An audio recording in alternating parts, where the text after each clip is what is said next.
स्नेही recording studio Siwan.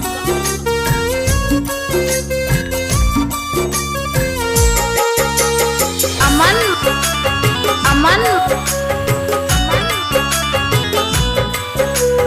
Kushinagar Kushinagar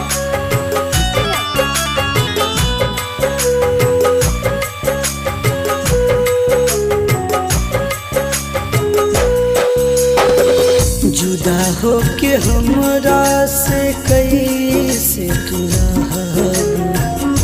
दिलवा के हाल बोला केकरा से जुदा हो के हमरा से कैसे तू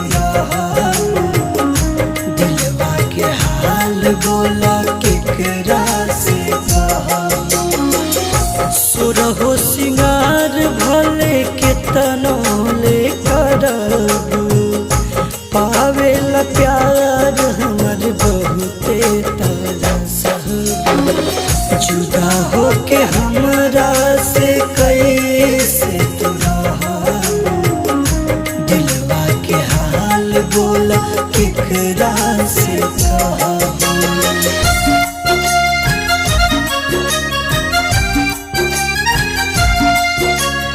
अमन अमन कुशीनगर कुशीनगर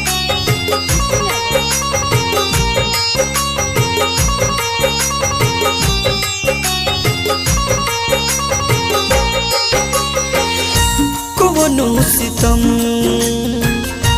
एहो सनम हर जख्म हंस के सहले हब हम हर जख्म हंस के सहले हब कोनो सितम एहो सनम हर जख्म हंस के सहल हब हम सुना लागी सपना में बहियान भरा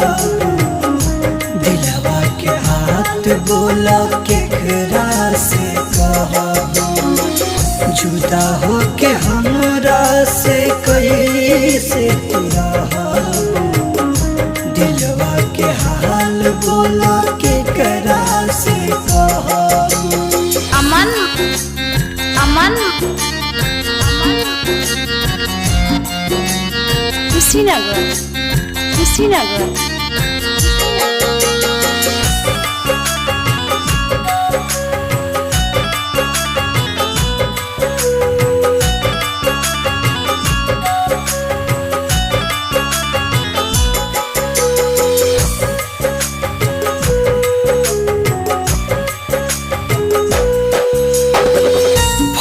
का कसूर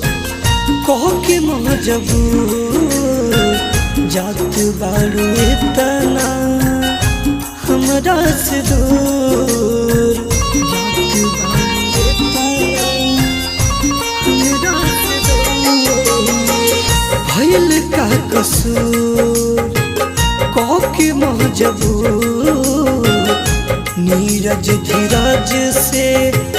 जात बारू दूर जख्मी विकास खातिर तू तरसा दिलवा के हाल बोलो केकरा से कहा।